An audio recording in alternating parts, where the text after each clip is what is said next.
नमस्कार। स्वागत है आपका इंडिया गेट टीवी पर। मैं हूं अजय सितिया। मित्रों, क्या आप अंदाज लगा सकते हैं कि भारतीय जनता पार्टी की हिंदुत्व की प्रयोगशाला का अगला राज्य कौन सा होगा?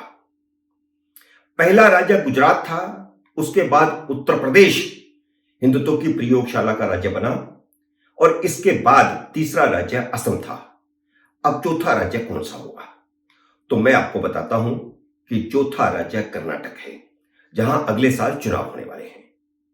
टीपू सुल्तान को मुद्दा बनाकर के हिंदुत्व की प्रयोगशाला बनाने का काम कई साल पहले शुरू हो गया था, लगभग एक दशक पहले, जब पहली बार भारतीय जनता पार्टी सत्ता में आई थी। कांग्रेस ने इसे अपना मुद्दा बनाकर के तुष्टीकरण की राजनीति की और वहीं से हिंदुत्व की प्रयोगशाला बनना कर्नाटक शुरू हुआ। इसके लिए कसूरवार अगर कोई है तो वह कांग्रेस है। लेकिन अब बात बहुत आगे चली गई है, बहुत आगे बढ़ गई है। पिछली बार क्योंकि हंग असेंबली आई और उस हंग असेंबली में कांग्रेस की पहले सरकार बनी, कांग्रेस और जेडीएस की साझा सरकार बनी। अगर वह न बनती तो शायद कर्नाटक भारतीय जनता पार्टी हिंदुत्व को अपने एजेंडे पर इस तरह न लेकर के आती।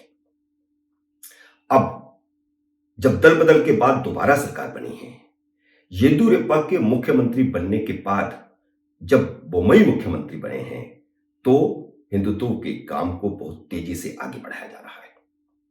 पिछले 2 सालों में भारतीय जनता पार्टी ने गो हत्या प्रतिबंध और धर्मांतरण पर रोक लगाने के 2 महत्वपूर्ण बिल पेश किए हैं, जो उसके हिंदुत्व के एजेंडे का हिस्सा है। अब विधानसभा चुनावों से पहले यूनिफॉर्म सिविल कोड और हलाल मीट पर प्रतिबंध लगाने के बिल पास करवाने की तैयारी चल रही है। धर्मांतरण और गो रक्षा कानूनों की तरह ही दोनों बिल भी हिंदुत्व को बढ़ावा देने वाले और कांग्रेस की मुस्लिम ईसाई तुष्टीकरण की नीति पर चोट करने वाले हैं। कर्नाटक के केरल से लगते इलाके में ईसाई और मुसलमान बहुतायत में हैं। वैसे कर्नाटक में पूरे कर्नाटक में फैले हुए हैं ईसाई और मुसलमान, और उनकी आबादी अच्छी खासी है।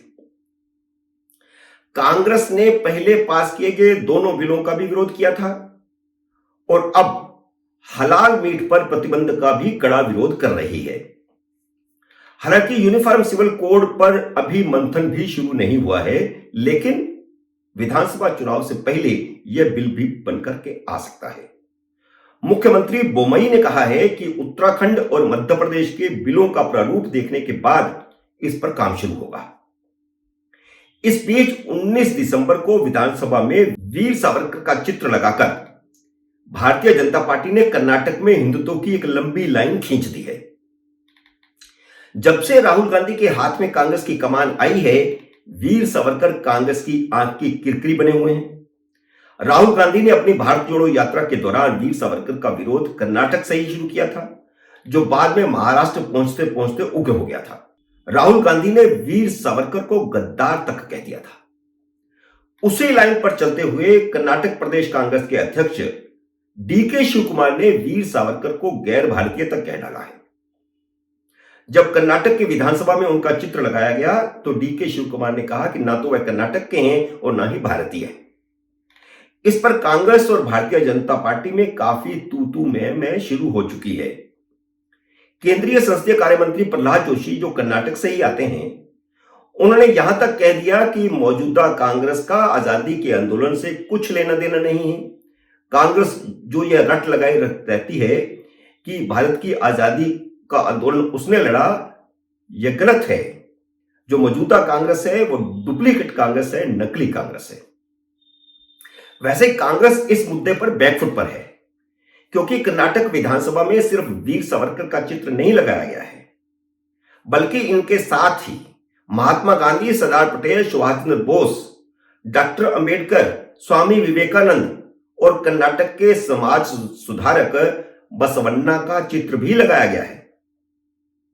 विरोध करने के लिए कांग्रेस के विधायकों ने जवाहरलाल नेहरू, सरदार पटेल और जगजीवन राम के फोटो लेकर विधानसभा के बाहर धरना दिया, जबकि विधानसभा के अंदर सरदार पटेल का चित्र लगाया गया है। हलाल मीट पर प्रतिबंध कर्नाटक में भारतीय जनता पार्टी का नया आइडिया है और यह सबसे ज्यादा प्रभावशाली आइडिया है। भारतीय जनता पार्टी के एमएलसी एन रवि कुमार ने इस संबंध में फिलहाल प्राइवेट मेंबर बिल पेश करने का नोटिस दिया है। जैसे संसद में भी यूनिफॉर्म सिविल कोड और जनसंख्या नियंत्रण के प्राइवेट मेंबर बिल पेश किए गए हैं, जबकि ये दोनों बिल भारतीय जनता पार्टी के आधिकारिक एजेंडे पर हैं। भारतीय जनता पार्टी विवादास्पद बिलों को पहले प्राइवेट मेंबर बिलों के रूप में पेश करके बहस शुरू करवाती है, ताकि विपक्ष के तेल और तेल की धार देखी जा सके और जन सामान्य में उसकी प्रतिक्रिया देखी जा सके। उसी तर्ज पर वहां पर यही बिल पेश किया गया है। एन रवि कुमार ने राज्यपाल से जिस बिल को पेश करने की इजाजत मांगी है, उसमें कहा गया है कि हलाल सर्टिफिकेट को गैर कानूनी घोषित किया जाए। भारतीय खाद्य सुरक्षा और मानक प्राधिकरण के अलावा किसी अन्य संगठन की ओर से जारी खाद्य सर्टिफिकेट पर रोक लगाई जाए। हलाल सर्टिफिकेट निजी मुस्लिम संगठन की ओर से जारी किया जाता है। हलाल बेचने वाले को इसकी फीस चुकानी होती है, जो वह हर हलाल किए गए जानवर के हिसाब से अदा करता है। सर्टिफिकेट देने वाला हलाल संगठन उस फीस का इस्तेमाल मुस्लिम धर्म प्रचार और धर्मांतरण करवाने के लिए करते हैं, लेकिन हलाल मीट हिंदुओं को जबरदस्ती खिलाया जा रहा है।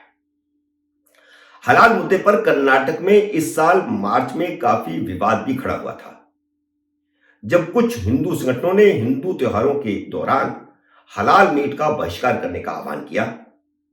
रवि कुमार ने इसे निजी विधेयक के रूप में पेश करने की योजना बनाई थी, जिसके लिए उन्होंने राज्यपाल थावरचंद गहलोत को लिखा था।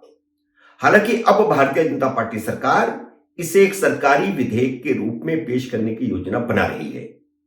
भारतीय जनता पार्टी के एक अन्य विधायक अरविंद बेलाड ने कहा है कि कांग्रेस जो चाहती है कह सकती है, लेकिन देश के अधिकांश लोग हलाल में विश्वास नहीं करते। और जाते जाते बता दूं कि इस संबंध में हलाल मीट पर प्रतिबंध लगाने के संबंध में एक याचिका सुप्रीम कोर्ट में भी लंबित है। मित्रों, उम्मीद है मेरा यह विश्लेषण आपको पसंद आया होगा। इसे लाइक करिए, शेयर कीजिए और अगर आपने मेरे YouTube चैनल को सब्सक्राइब नहीं किया तो कृपया सब्सक्राइब भी कीजिए और घंटी का बटन भी दबाइए, ताकि जैसे ही मेरा नया वीडियो आए आपको सूचना आए। मेरे नए वीडियो का करिए इंतजार। तब तक नमस्कार।